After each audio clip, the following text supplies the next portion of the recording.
Áudio dos ensinamentos de Meixo Sama, culto mensal de setembro de 2022. Verdade, bem e belo. Conforme sempre digo, o paraíso terrestre que temos por ideal é o mundo de perfeita verdade, bem e belo. Gostaria de escrever a respeito com maiores detalhes. Seguindo a ordem, começarei por explicar o que entendemos por verdade. Evidentemente, referimos-nos ao esclarecimento da verdade, isto é, à própria realidade, a maneira correta de ser, sem o mínimo de erro, pura e transparente.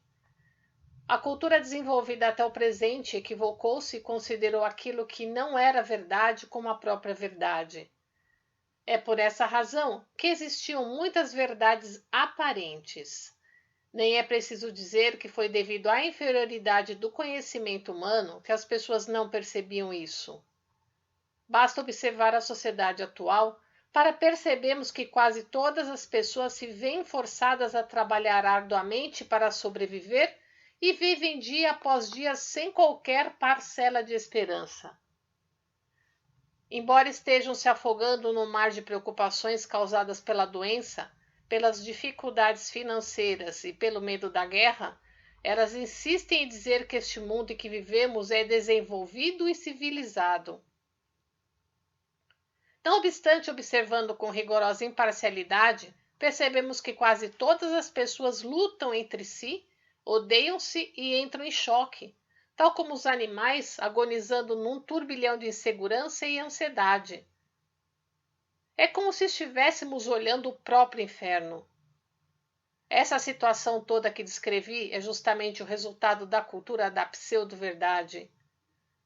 Mesmo as pessoas mais esclarecidas não percebem isso e, acreditando tratar-se de um mundo civilizado, continuam a enaltecê-lo. São realmente dignas de nossa compaixão. O mesmo se verifica quando tratamos, por exemplo, da questão da doença.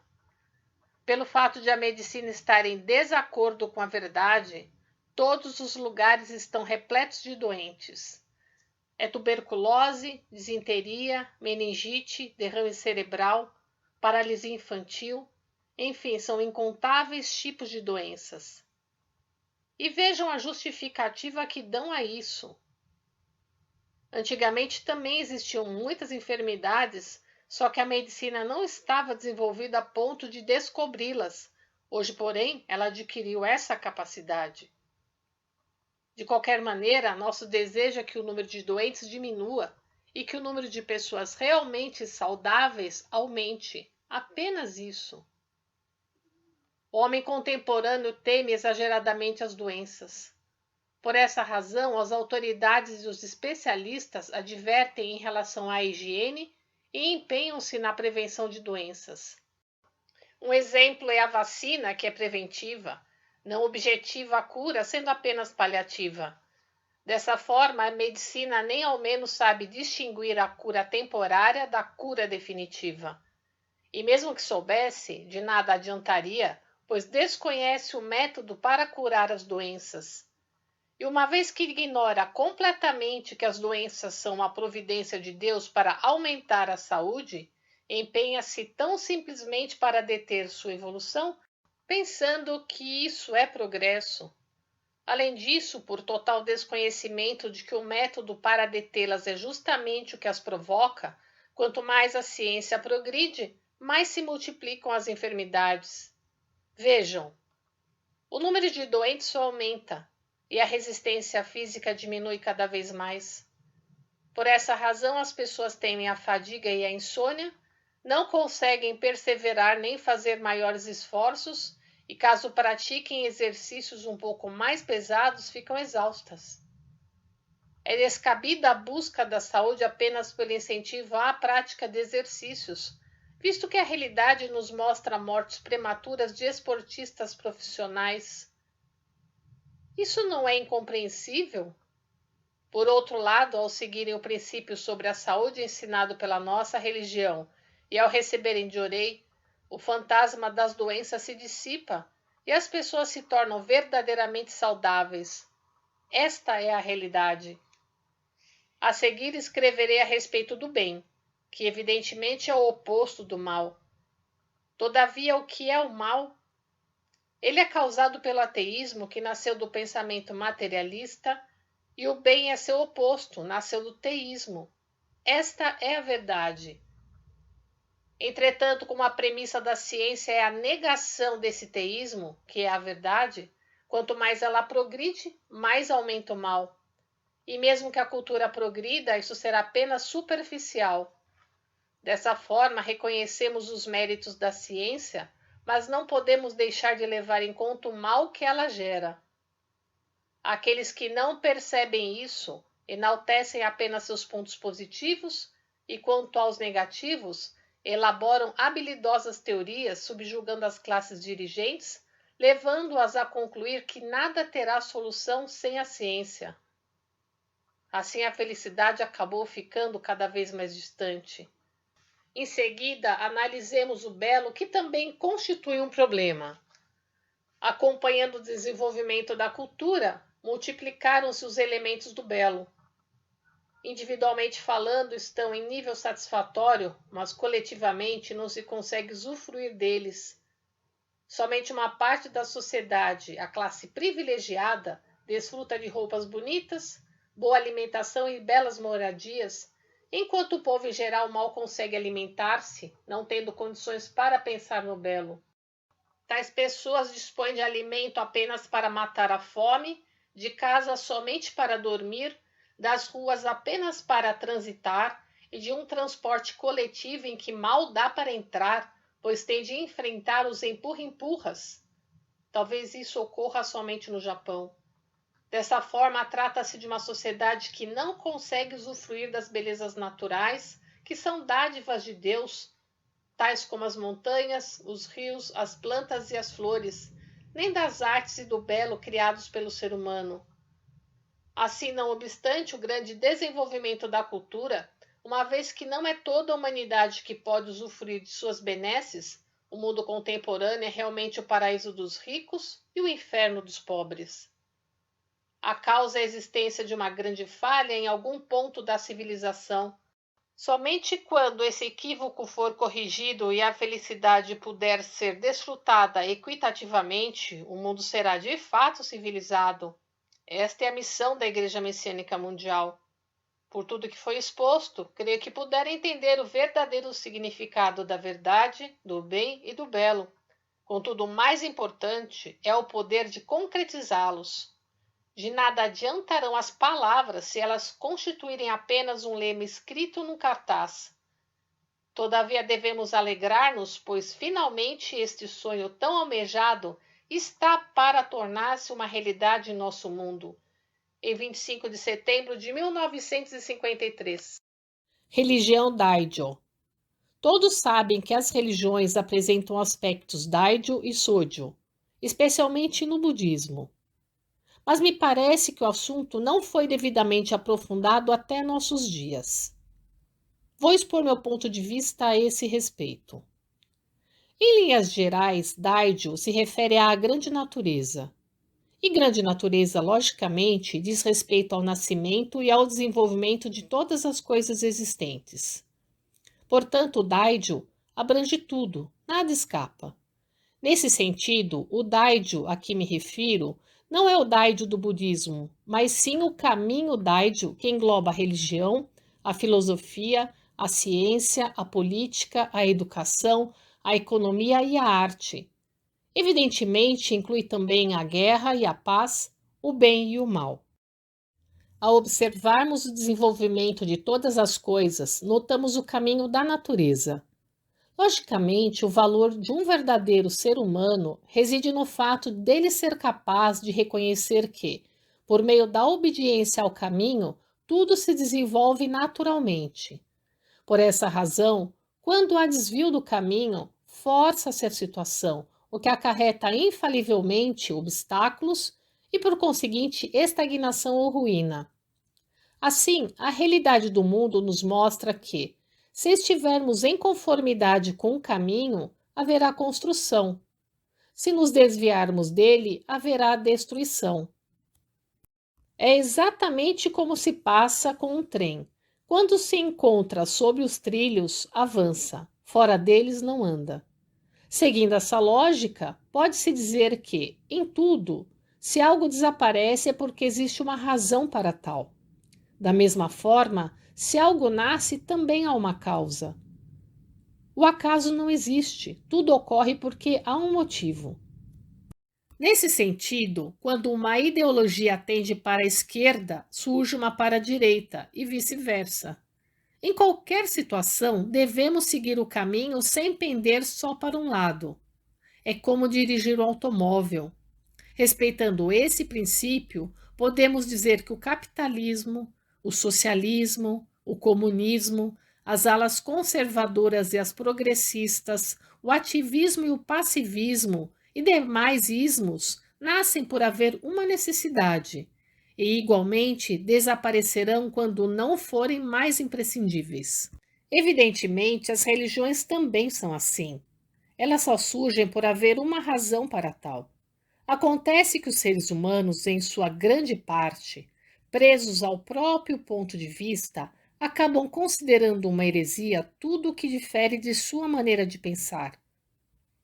O provérbio tentar ver todo o céu através de um orifício no telhado se refere a essa maneira de observar as coisas com a própria e estreita visão. No entanto, aos olhos de Deus, que governa a terra, a pequenez do ser humano, que discute por coisas insignificantes, deve ser bastante decepcionante.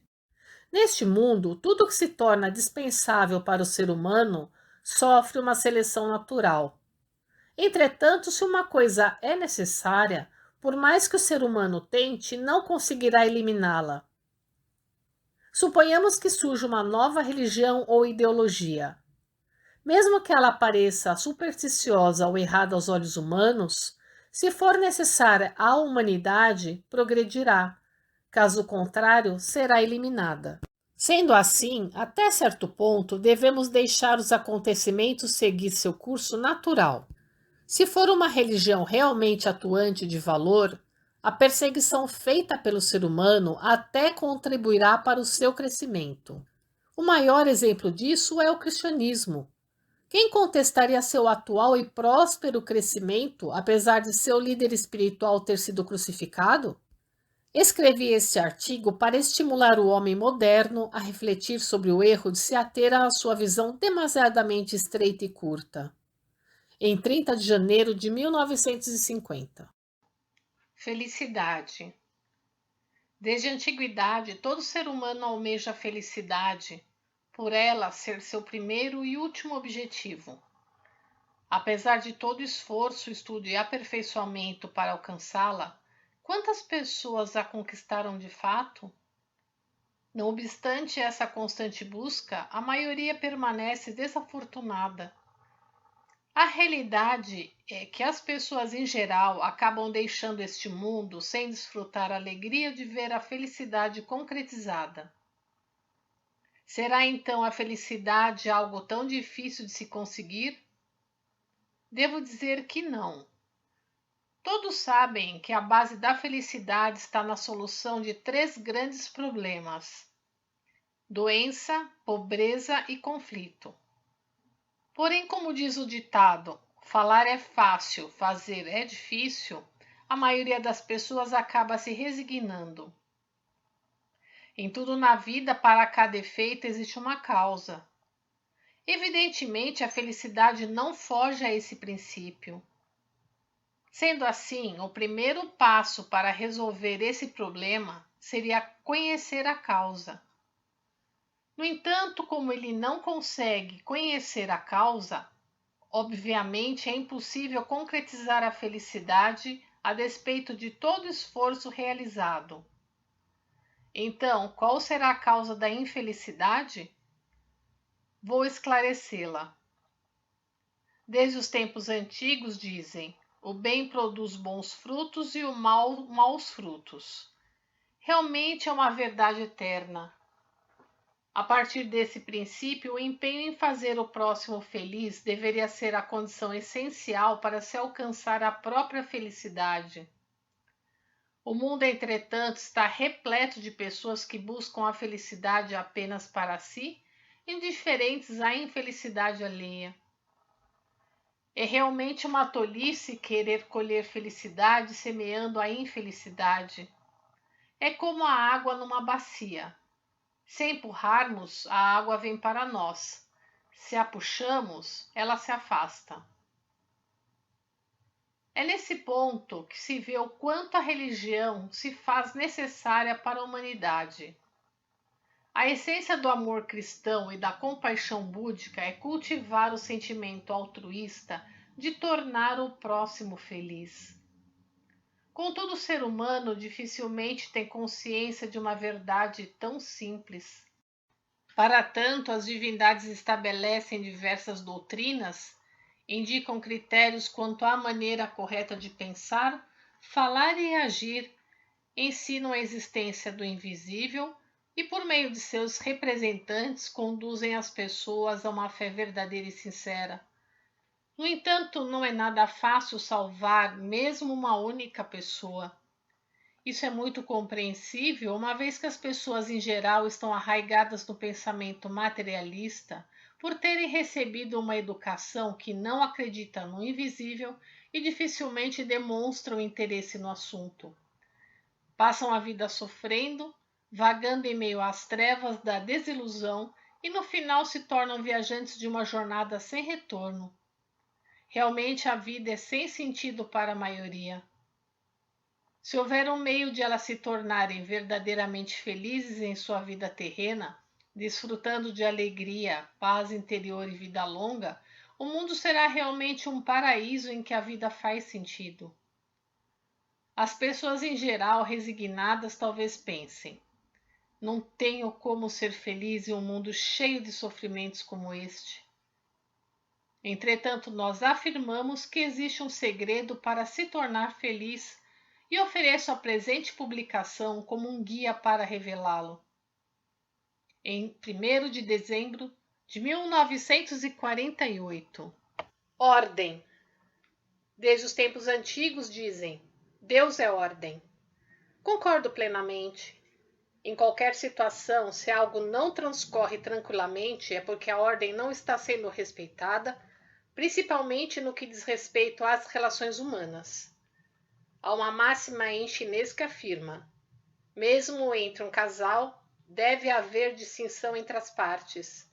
Entre o mais velho e o mais jovem, deve haver ordem.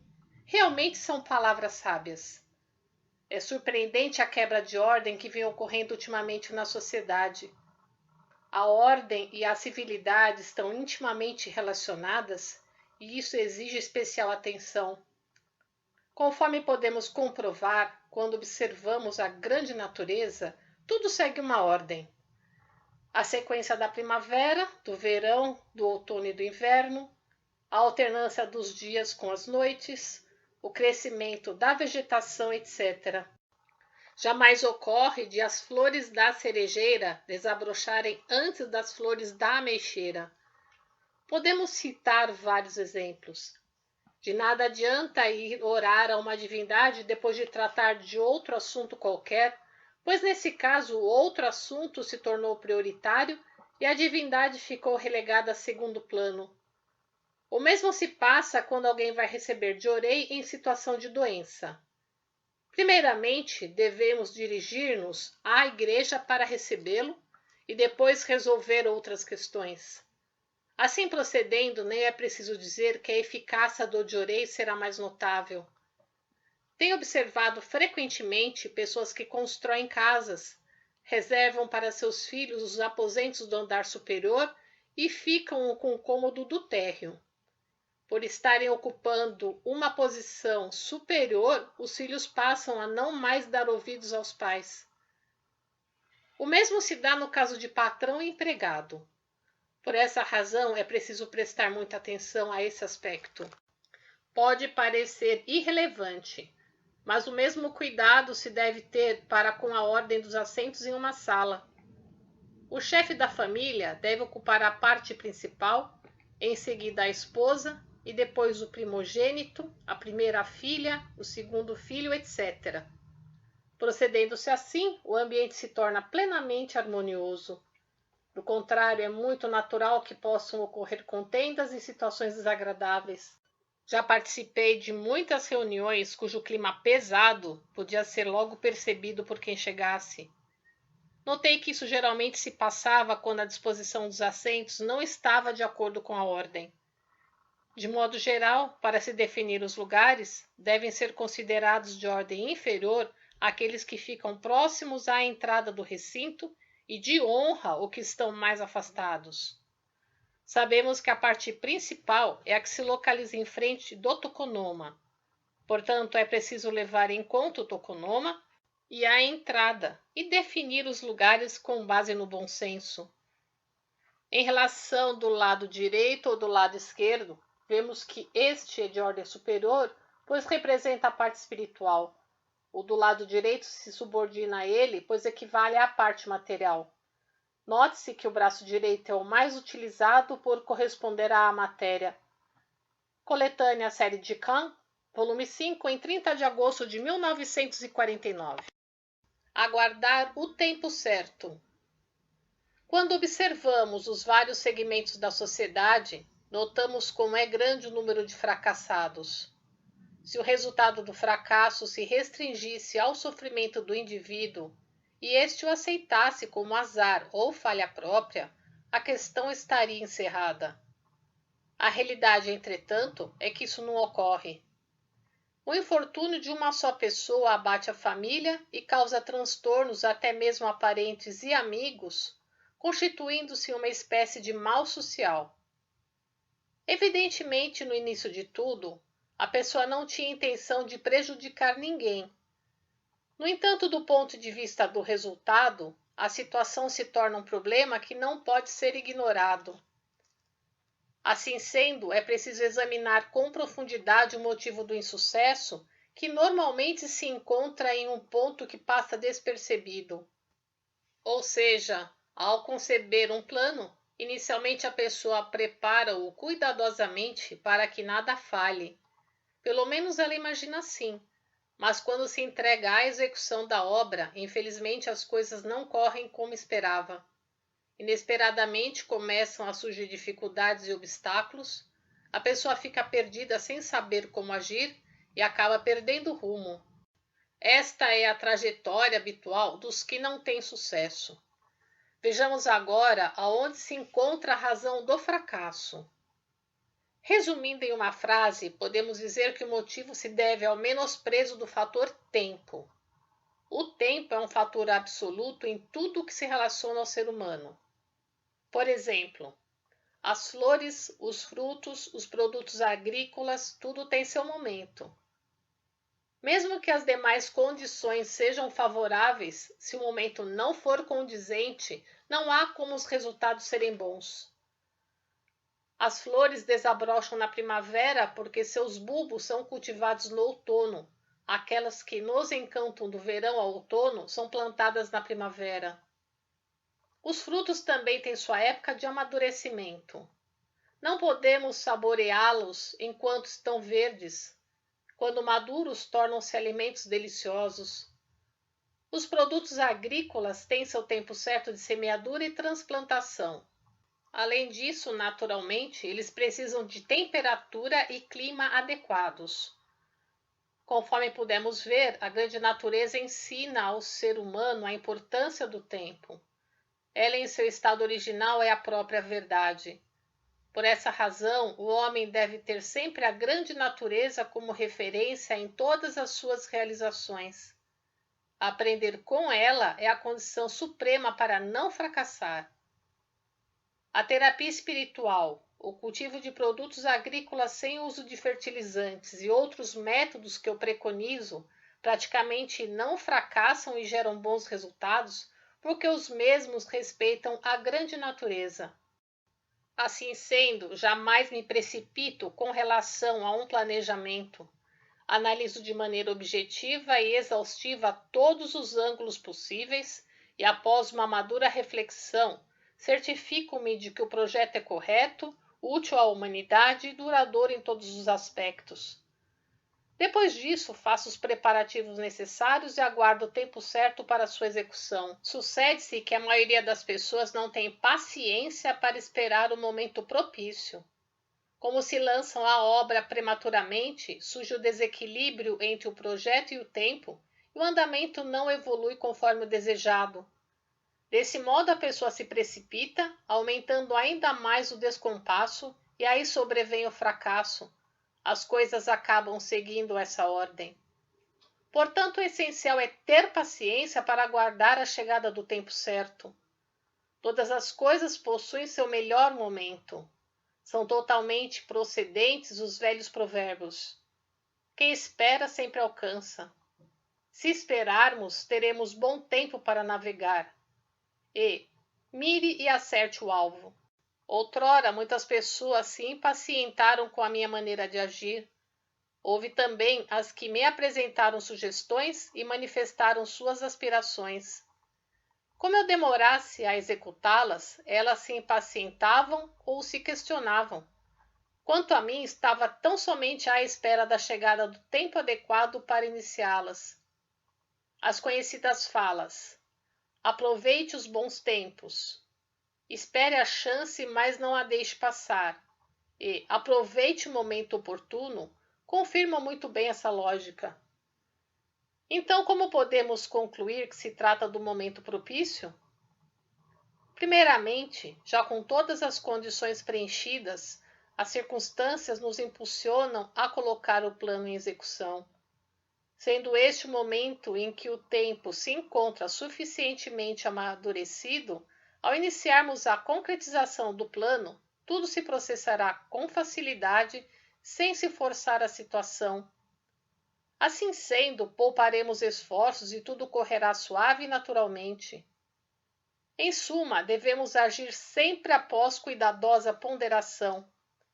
Por exemplo, caso haja um obstáculo na frente de uma pedra pesada que desejamos empurrar ladeira abaixo, necessitaremos de muita força.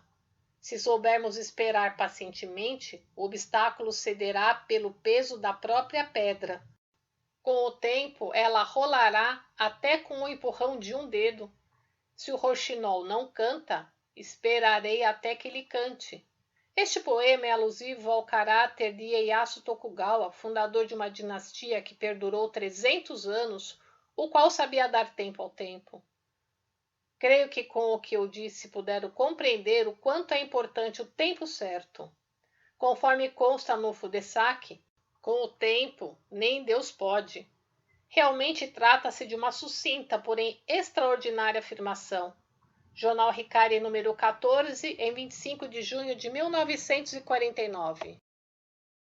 O pensamento Daiju e o pensamento Shoujo em relação à dedicação. Um perigo é acreditar cegamente no que as pessoas dizem. Por essa razão, mesmo que achemos correto o que elas afirmam, primeiramente devemos analisar se está ou não em conformidade com os propósitos de Deus. No caso de achar que algum ponto não está de acordo, devem ler e consultar os escritos divinos, pois a maioria dos assuntos poderá ter resposta em alguma parte dos mesmos. Baseado neles é que devem tirar uma conclusão. Há muitas pessoas que se equivocam nesse ponto. Recentemente houve um fato que quero mencionar. Um membro começou a dizer o seguinte: como a igreja messiânica construirá o paraíso, os lares também devem ser paradisíacos. Sendo assim, no que diz respeito ao dinheiro, somente a quantia que sobrou do orçamento deve ser doada, evitando criar dificuldades financeiras. Ainda segundo sua afirmação, esse seria o procedimento correto, pois assim não se sofreria monetariamente. Doar dinheiro em condições financeiras difíceis significa a criação de outro sofrimento, e isso não estaria de acordo com a vontade de Deus. É uma afirmação que se baseia no antigo ditado: a fé só nasce quando se vive com tranquilidade. Um membro, ao ouvir tal argumentação, ficou impressionado, e então esse ponto de vista foi se espalhando. No final, chegaram a dizer que os lares não se tornavam paradisíacos porque o dinheiro era doado com sofrimento. Então, outro membro começou a dizer que Deus está atualmente precisando de muito dinheiro. Logo, mesmo passando por um pouco de dificuldade, devemos ofertá-lo.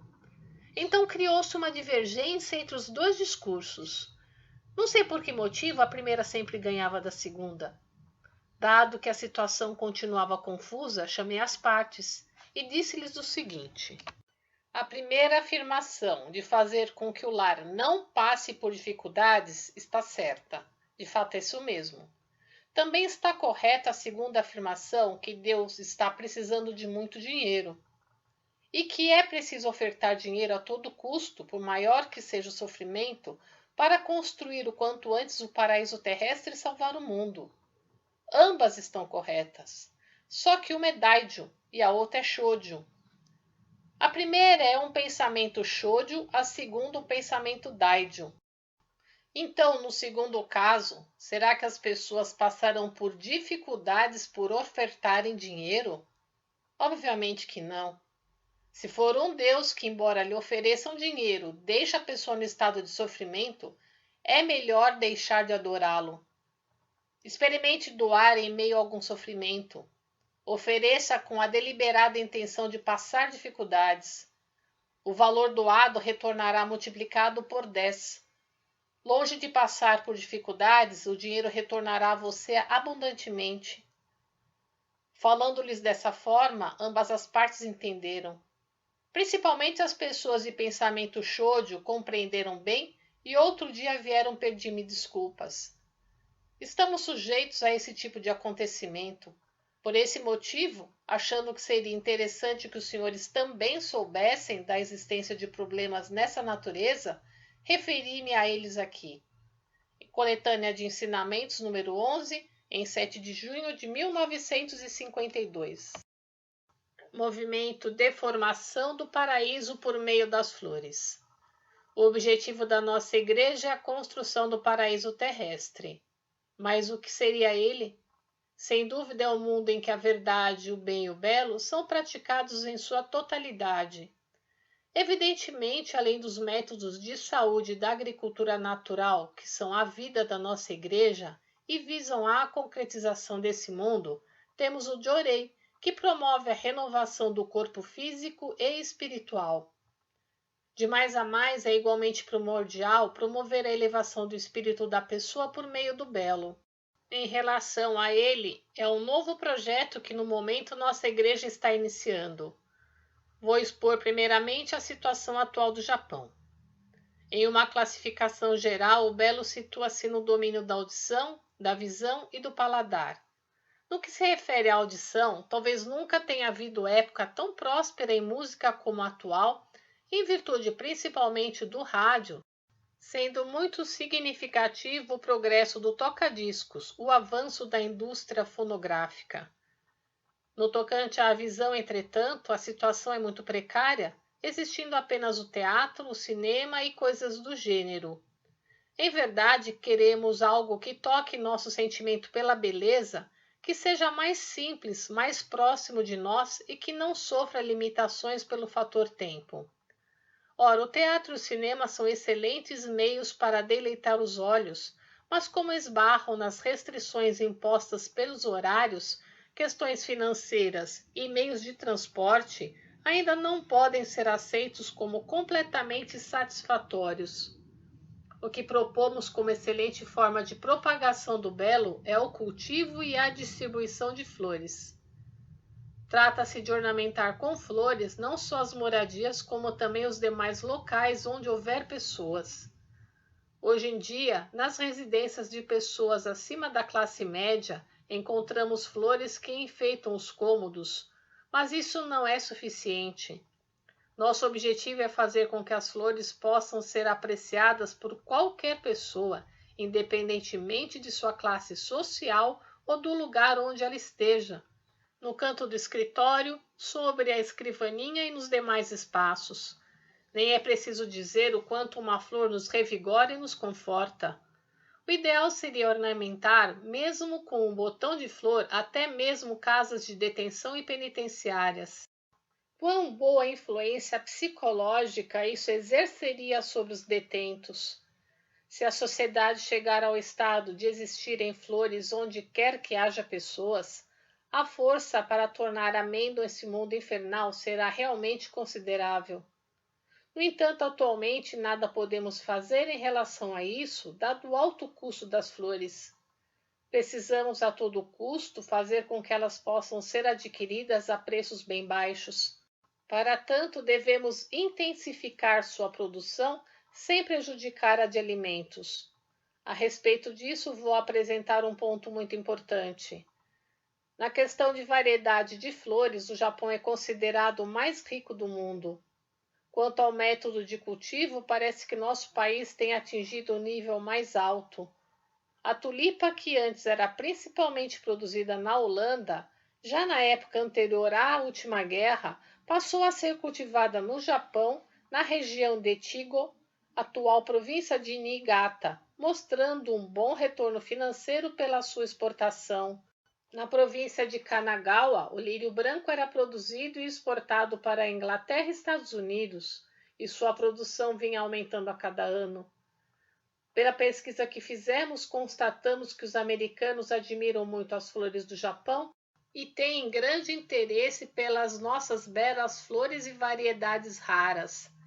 Assim, daqui para frente, devemos fazer das mesmas mais um recurso para obtenção de divisas por meio de sua produção em larga escala. Até hoje essa prática veio sendo negligenciada, mas de agora em diante é necessário estimulá-la amplamente. Uma vez que a flor é um produto cuja exportação não sofre limitações de quantidade, creio que oferece grandes perspectivas. Jornal Ricari, número 8, em 8 de maio de 1949. Como acabar com os crimes. Dentre os crimes cometidos ultimamente, os mais graves são os praticados por indivíduos que, para roubar uma pequena soma em dinheiro, não hesitam em tirar a vida de seu semelhante. Para eles, isso é mais simples do que matar um cão. Quando vejo esse tipo de pessoa, fico pasmo diante de tamanha ousadia, incompreensível pelo senso comum. Podemos afirmar que vivemos em um mundo realmente pavoroso. Tais indivíduos não pensam em absoluto no sofrimento da vítima, nem na dor de seus familiares. Certamente deveriam pressentir que, se fossem presos, seriam condenados à pena de morte, ou que, mesmo com muita sorte, não escapariam da prisão perpétua. Seja como for, estariam jogando na lama toda a preciosa vida que têm pela frente, sem poder reintegrar-se à sociedade. Tal pensamento deveria ocorrer, mas parece que não é isso que se vê. Realmente trata-se de uma psicologia difícil de entender. Os atos dessas criaturas estão à mercê de seus instintos e não passam de satisfações momentâneas. Seu objetivo não é senão gozar a vida por um curto espaço de tempo. Uma vez que terão de pagar um preço dezenas ou centenas de vezes mais alto, não posso crer que aquilo que praticam seja algo humano. Com base no que acabamos de dizer, talvez se pense que não haja uma explicação racional para os crimes, mas na realidade ela existe. Do ponto de vista espiritual, podemos compreendê-los muito bem. Conforme está nos ensinamentos de nossa igreja, o ser humano possui 3 espíritos protetores. O espírito protetor primordial, atribuído por Deus. O espírito protetor guardião, escolhido entre os ancestrais. E o espírito protetor secundário, que dá origem aos desejos físico-materiais. Naturalmente, o espírito protetor primordial é a fonte da consciência. O espírito protetor guardião estimula a pessoa a praticar o bem. E quando o espírito protetor secundário se aposta da pessoa, é o espírito de animal que passa a dominá-la. Por esse motivo, embora mantenha a aparência humana, a pessoa torna-se tal qual um animal. Nessas circunstâncias, não tendo como lhe ocorrer o sentimento de pena ou compaixão, ela passa a manifestar plenamente sua crueldade. Uma vez que esse é o motivo fundamental dos crimes hediondos, É muito perigoso se a pessoa não se empenhar para que sua alma não seja dominada pelo espírito animal.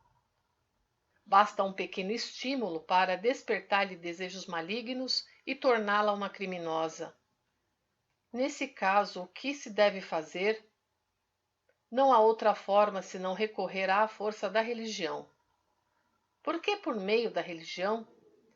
Conforme já disse, a pessoa está dominada pelo animal, isto é, pelo espírito protetor secundário. Portanto, é preciso enfraquecer seu controle. Em termos mais claros, aumentar a força do bem em uma proporção superior à do mal, fazendo com que o espírito protetor secundário fique subjugado. Afirmo que, além deste, não existe em absoluto outro método mais eficaz. Antes de mais nada, é necessário que o ser humano ingresse na fé e, voltado para Deus, o reverencie e ore. Assim procedendo, o Criador e o ser humano estarão ligados pelo elo espiritual e, através deste, a luz divina penetrará na alma. À medida que ocorrer a intensificação dessa luz, o espírito protetor secundário se atrofiará e sua força para utilizar a pessoa a seu bel prazer se enfraquecerá. Por exemplo, no íntimo do ser humano há uma luta constante entre o bem e o mal. Isso se dá em virtude do princípio exposto acima. Assim, por mais detalhadas que se tornem as leis e por mais rigoroso que seja o controle, será o mesmo que conter o criminoso apenas por meio de forças externas. Sem dúvida é melhor do que nada, mas enquanto não se tocar o âmago do problema, os resultados serão insignificantes, apresentando-se situações sociais nefastas, como as que têm ocorrido hoje em dia. É impossível entender o fato de governo e educadores não terem percebido algo tão óbvio. Eles apenas suspiraram resignadamente e, por fim, se deram conta dos crimes brutais e do aumento da delinquência. Todavia, eles se limitam a apregar o restabelecimento dos princípios éticos e morais, bem como a reforma das diretrizes educacionais. Isto mostra que ambos ainda não conseguiram libertar-se das ideias anacrônicas que cheiram a mofo. Portanto, só nos resta dizer que se trata de um fato realmente lamentável.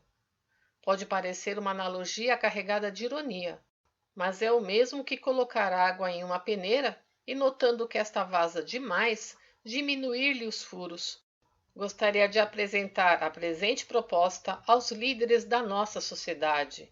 Jornal Eico, número 114, em 25 de julho de 1951. O mundo do mal. É do conhecimento geral que qualquer que seja o povo no mundo atual sofre devido à insegurança quanto às doenças, guerras, conflitos ideológicos, crises econômicas.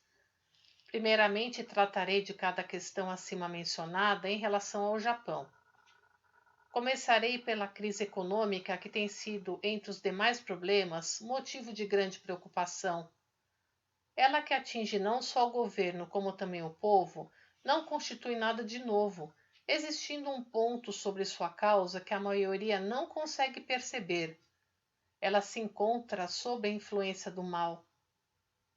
Em primeiro lugar, o que está prejudicando consideravelmente os empreendimentos do governo são os pensamentos malévolos dos funcionários públicos de alto escalão. O que ocorreria se eles atuassem com consciência, afastando-se das práticas condenáveis? Evitar-se-ia o desperdício de recursos, pois esses funcionários teriam a consciência de que todas as despesas são provenientes dos impostos pagos com o sangue e o suor do povo e não teriam coragem de gastá-los de forma a causar prejuízos. O desperdício de tempo durante o expediente também seria evitado, o que tornaria o trabalho mais eficiente, permitindo que o atual número de funcionários fosse reduzido pela metade.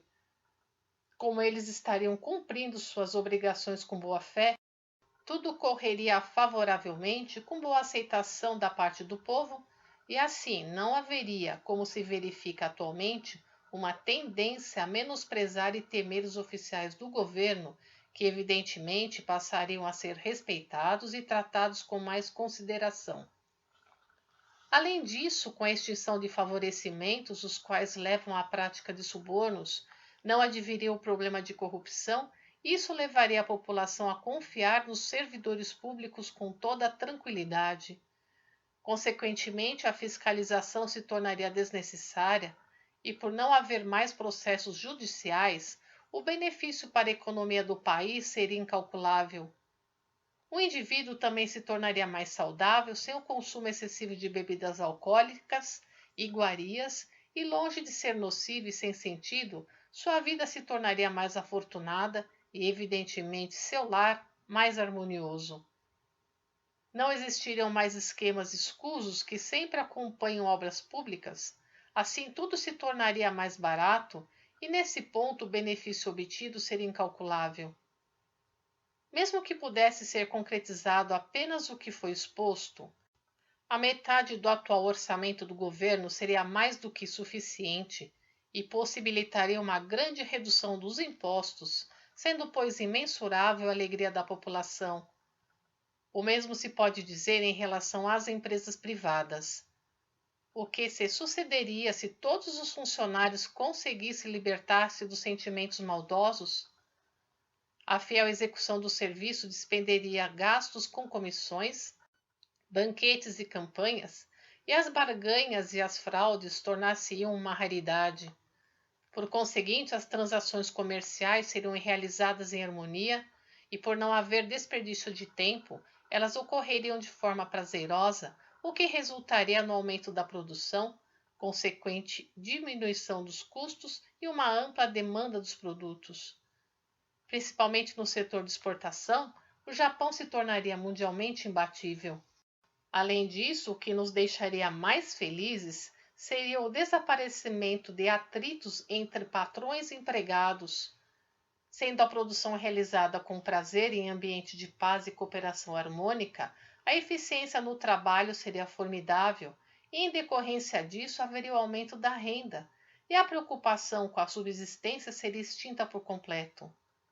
O país, com uma sociedade assim, não precisaria mais de vigilantes para seus cofres, e no que se refere aos livros contábeis, os registros em 2 ou 3 vias, como se faz hoje em dia, não seriam mais necessários.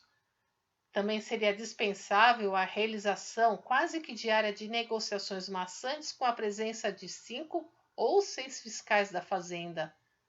Seriam necessárias apenas aproximadamente 2 pessoas que, num tempo máximo de 2 ou 3 horas de negociação, dariam o assunto por resolvido.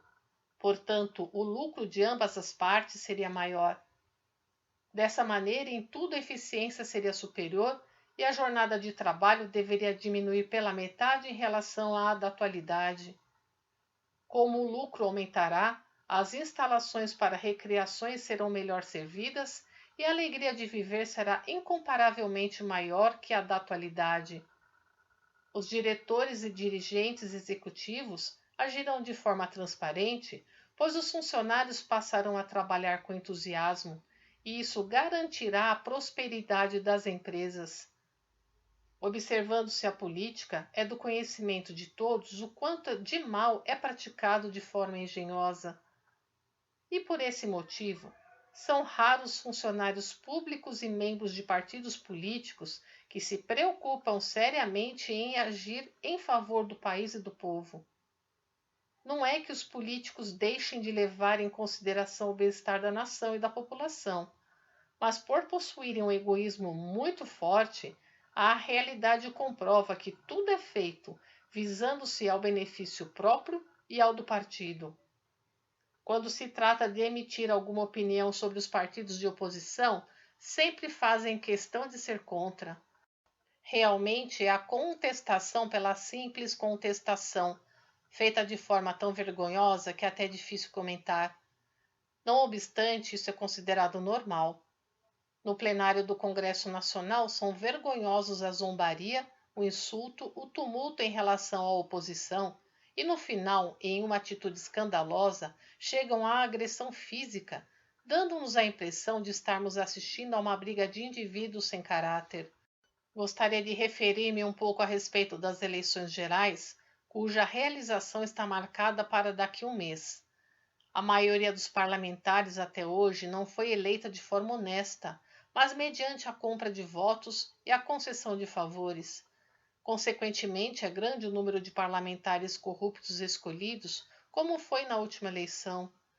Na situação atual em que o Japão se tornou um país democrático, desejo que sejam eleitos políticos que não nos causem vergonha.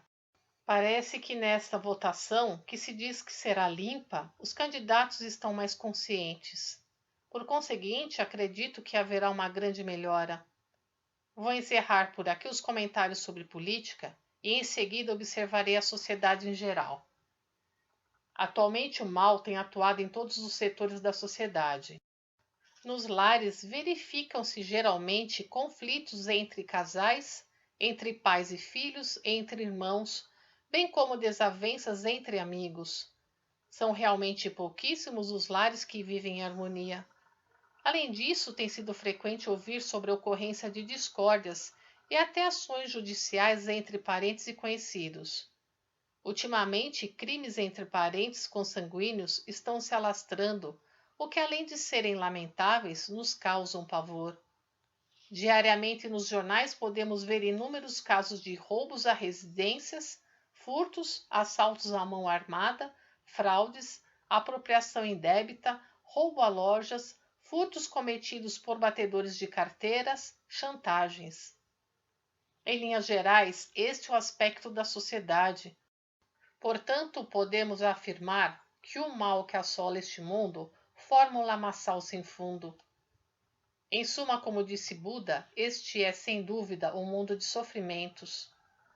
Sendo o mal o causador de todos esses sofrimentos, não seria nenhum exagero afirmar que a sociedade atual é vítima do mal.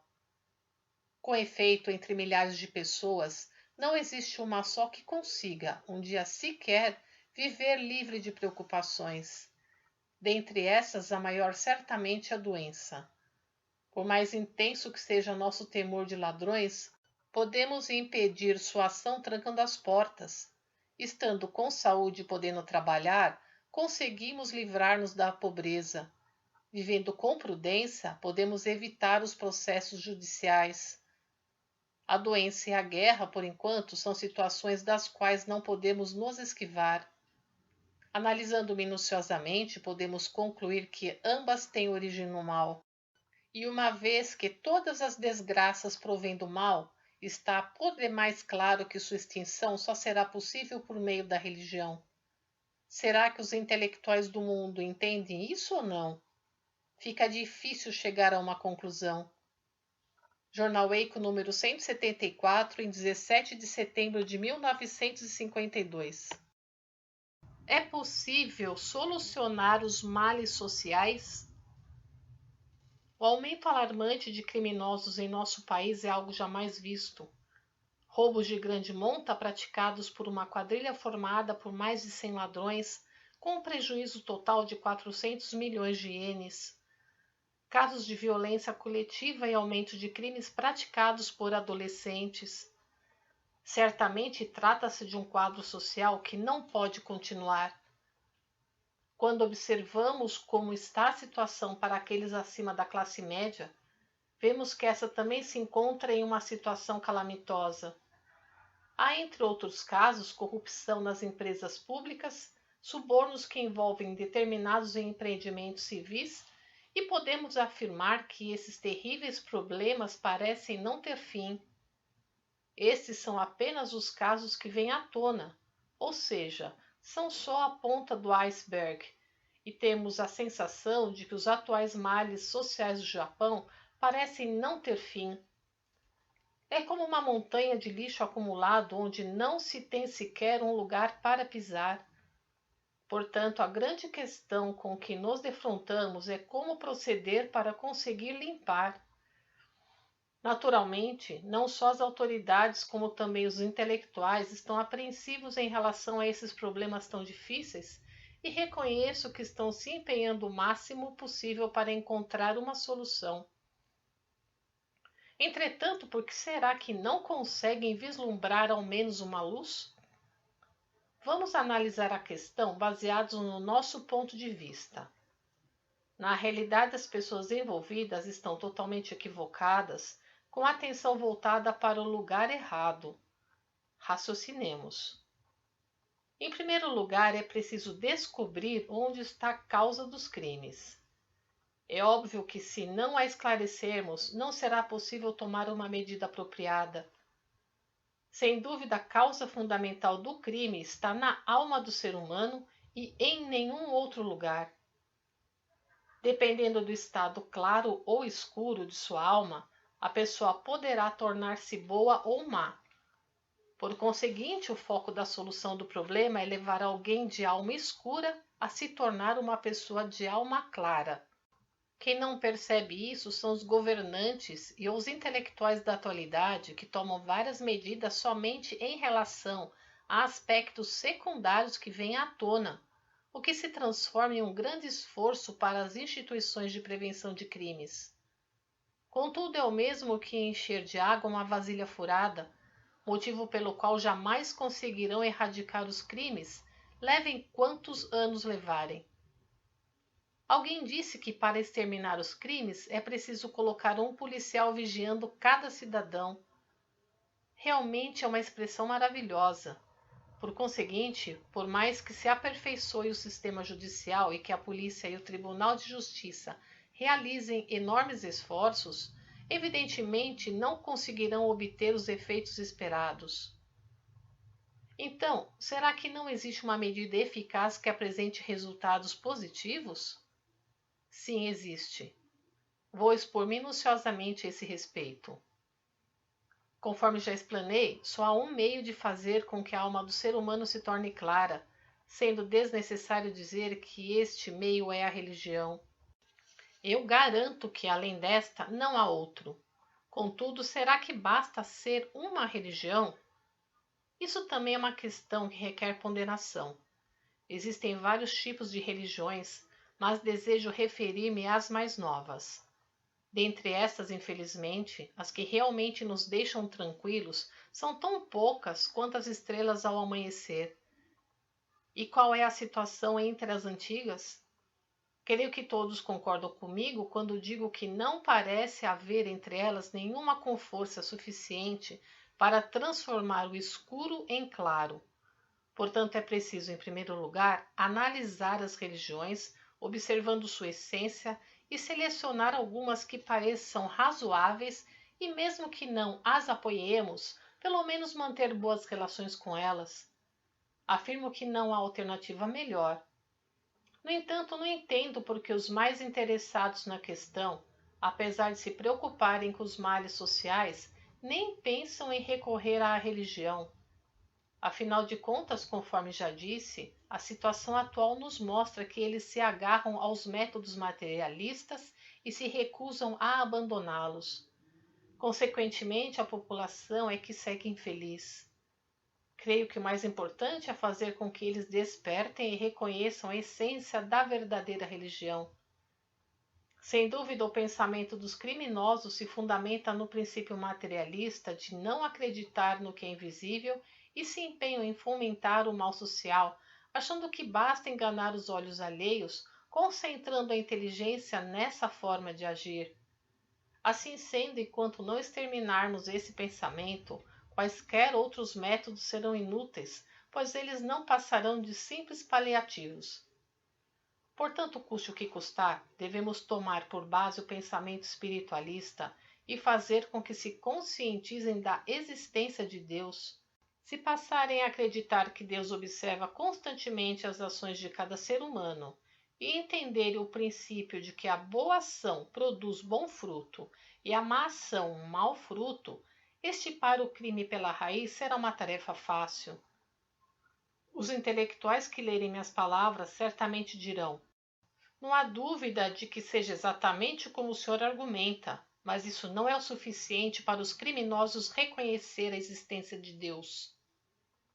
Ora, eles se expressam dessa forma porque seus pensamentos também se encontram na mesma situação. Acham que forçar as pessoas a acreditar na existência de um Deus irreal não passa de profecia de religião supersticiosa. Isso porque, quando nos referimos simplesmente à religião, tais intelectuais pensam baseados nas crenças existentes, o que é natural. Gostaria que se afastassem um pouco dessa visão e refletissem profundamente sobre a cultura científica. De fato, ela está progredindo rapidamente, apresentando sucessivas invenções e descobertas, e em comparação com 100 anos atrás, aquilo que era um sonho hoje é realidade. Entretanto, as religiões, e somente elas, não mudaram nem um pouco em relação à época de sua fundação, há milhares ou centenas de anos. E, obviamente, não é possível que não surjam dúvidas quanto à causa dessa contradição. Consequentemente, hoje, ao observarem as religiões, os intelectuais consideram-nas como simples relíquias de um tempo antigo. Quando argumentamos que é preciso recorrer à religião para a solução do mal social, eles nos ignoram. Aqui reside o problema. Assim como o progresso da cultura científica vem formando uma época marcante, é preciso que, também no âmbito da religião, ocorra algo semelhante. E não seria surpreendente que surja algo mais avançado que a ciência. Desta forma, também não será de se estranhar que essa nova religião tenha o poder de solucionar os problemas que a ciência não consegue resolver. Se a pessoa conseguir compreender e aceitar o que estou dizendo, não há como não entender o que é a nossa igreja. Modéstia à parte, ela possui grande poder, e uma vez ingressando nela, a pessoa poderá reconhecer essa realidade facilmente. Raciocinemos. Por mais magnífica que seja uma coisa, se não nos aproximarmos dela, não conseguiremos vê-la. Por mais saborosa que seja uma comida, se não a provarmos, não saberemos seu sabor. Da mesma forma que se houver um tesouro enterrado e não cavarmos para resgatá-lo, será pura fantasia.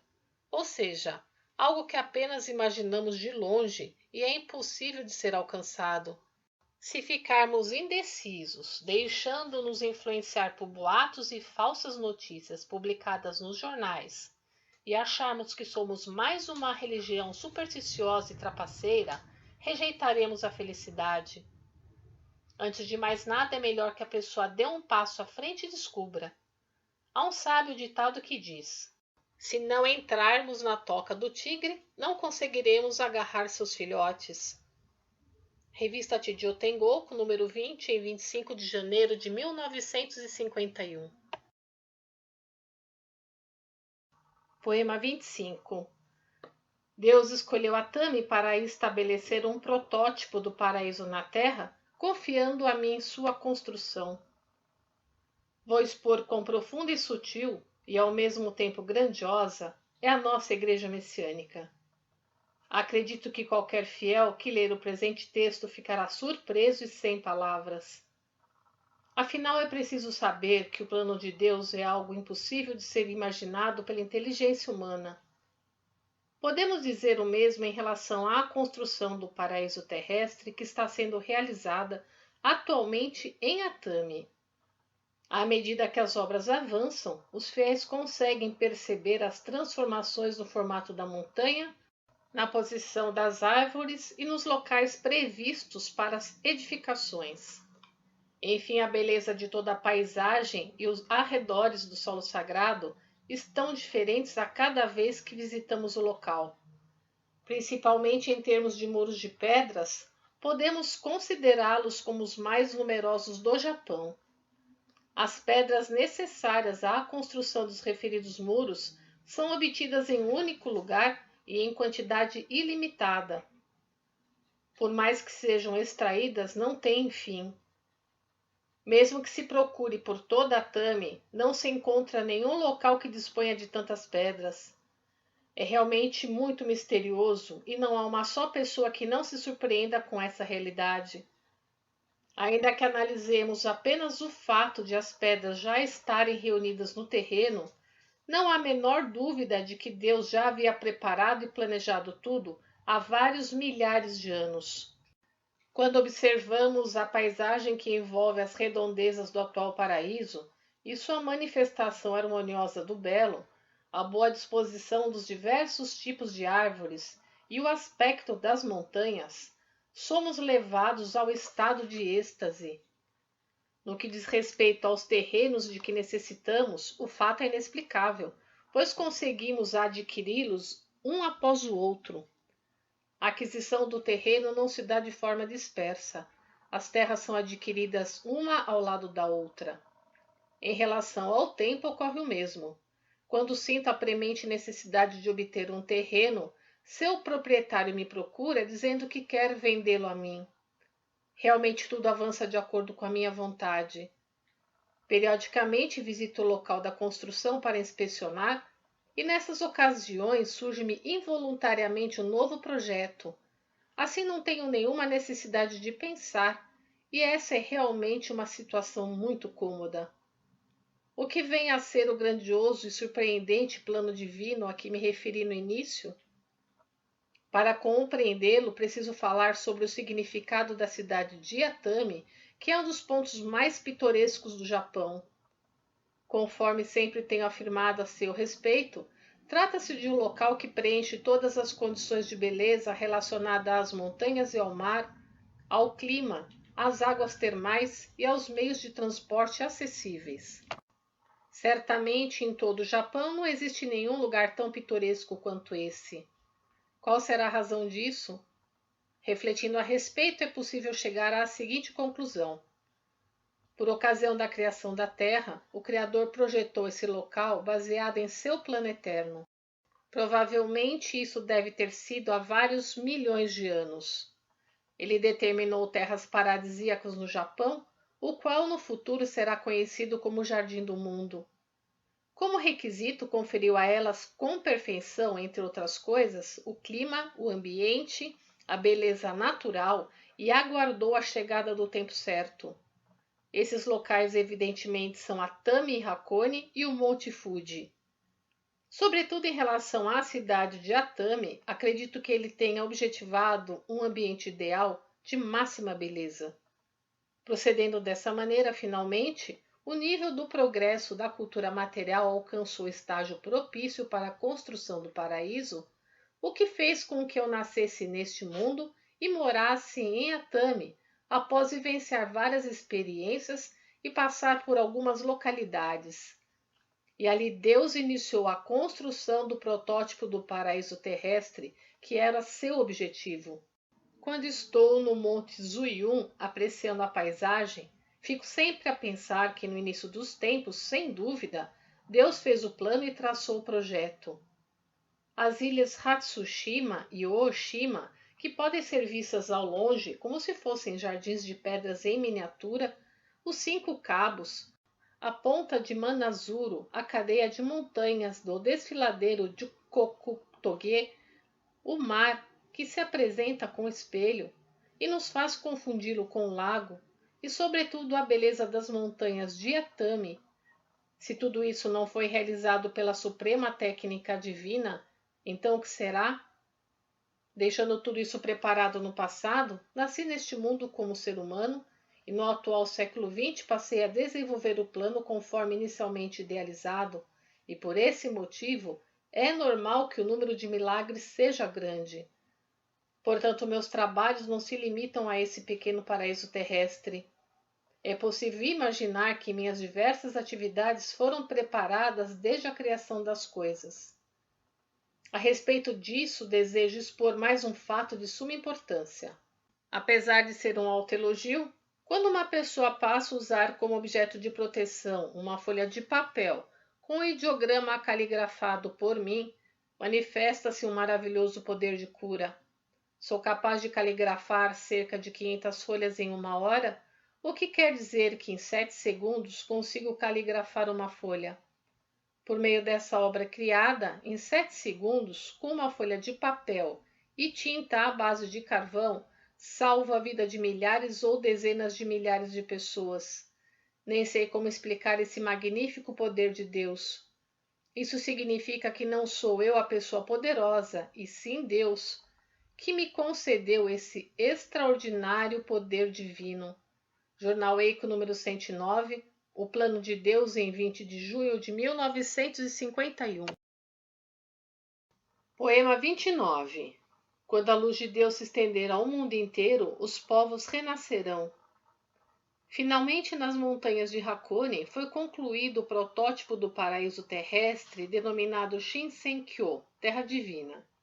Sem dúvida, esse jardim divinal é uma obra inédita tanto no Japão como no exterior. Pudemos construí-lo sobre altas montanhas, dispondo inúmeras rochas com total liberdade e manejando diferentes árvores, flores e vegetação das montanhas em um espaço bastante estreito.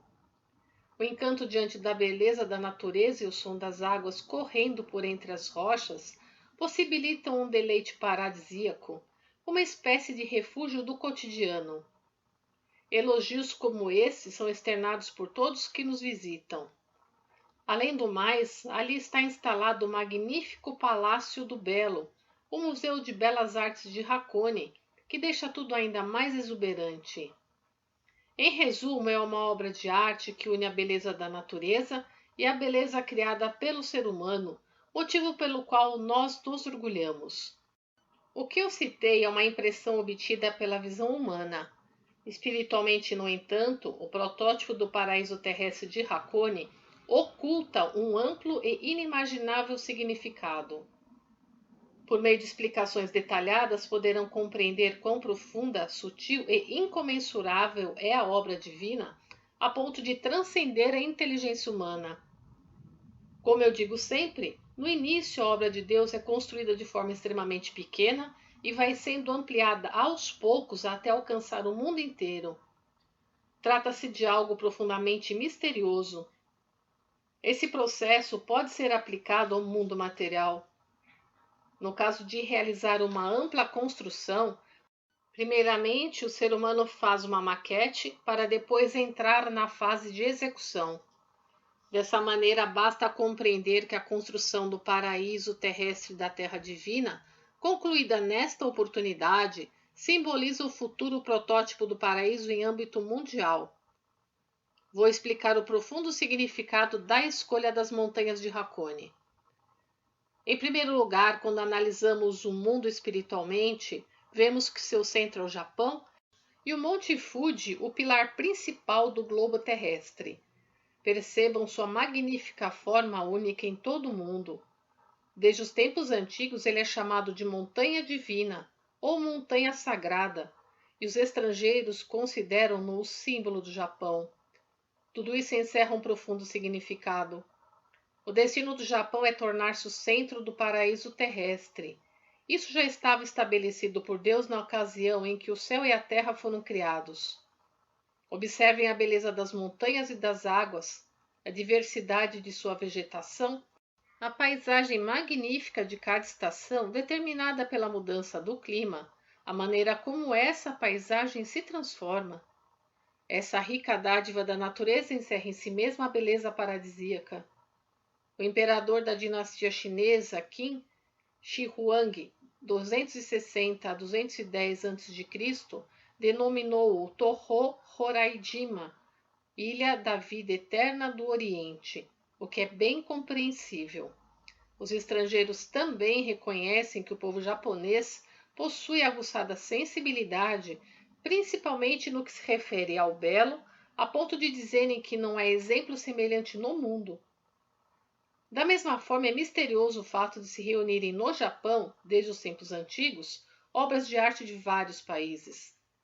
Assim, o Japão foi naturalmente abençoado com elementos do paraíso. Eis a razão de se dizer frequentemente que ele é o jardim e o museu de arte do mundo. Como vimos, o território japonês é o jardim do mundo. Assim sendo, Hakone pode ser visto como o jardim central do Japão. Além disso, ao cruzarmos o país de leste a oeste, veremos que essa cidade se encontra exatamente na parte central, e isso evidencia ao observarmos que a partir de Hakone, o lado leste é a região de Kanto e o lado oeste Kansai.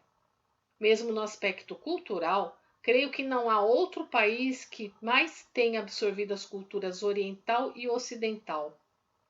Equilibrando-as na justa medida, o Japão é o país que tem a missão de dar origem à tão idealizada cultura de paz. Ouvi dizer que ultimamente um grupo de intelectuais dos Estados Unidos começou a defender essa teoria, o que é natural. Dessa maneira, Hakone é o centro do Japão e o centro de Hakone é Gora. Atrás da montanha Son, avista-se a imponente montanha Kamiyama, a mais alta da cadeia montanhosa de Hakone, que é o ponto que separa as regiões leste e oeste do Japão e constitui seu verdadeiro centro. É um fato realmente misterioso, e acho que o nome Kamiyama, que se escreve com os ideogramas de Deus e montanha, é bem adequado. Na verdade, o protótipo do paraíso terrestre deveria ter sido construído sobre a montanha Kamiyama, mas como isso era impossível, escolhi o atual local. Quando vim para Gora, denominei minha primeira residência de Shinzan-so, solar da montanha divina, para fazer referência à montanha de Deus.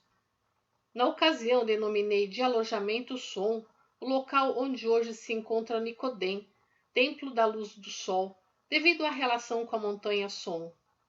Um fato interessante é que a região de Gora foi desbravada pela companhia ferroviária Hakone Tozan. Naquela época, construíram um jardim em estilo japonês no local em que hoje se situa o solo sagrado da Terra Divina. Um pouco mais abaixo, hoje temos o Parque Gora. Havia um jardim em estilo ocidental. Tudo isso é misterioso. Dessa forma, o Japão é o jardim do mundo. O jardim do Japão é Hakone. O jardim de Hakone é Gora. E o centro de Gora é a Terra Divina. Portanto, a Terra Divina vem a ser o verdadeiro centro do mundo. Sua conclusão significa o estabelecimento do paraíso terrestre no centro do mundo, ou seja, o surgimento do paraíso terrestre. Por esse motivo, além de ser um fato inédito desde a criação do mundo, daqui para frente será um dia de comemoração mundial por toda a eternidade. A partir de agora, creio que 15 de junho será comemorado como a data do nascimento do paraíso terrestre. A propósito, desejo fazer uma declaração de suma importância. Tendo como ponto de partida o dia de hoje, a atividade espiritual será acelerada, centralizada na Terra Divina, em forma de um grande redemoinho que se move da esquerda para a direita, expandindo-se gradativamente. Eu acredito que sobrevirá uma mudança sem precedentes, e isso não é senão a reconstrução e a reforma do mundo. Jornal Eiko, número 216, o grande significado do paraíso terrestre da Terra Divina, em 8 de julho de 1953. Compartilhe os ensinamentos de Meishu Sama.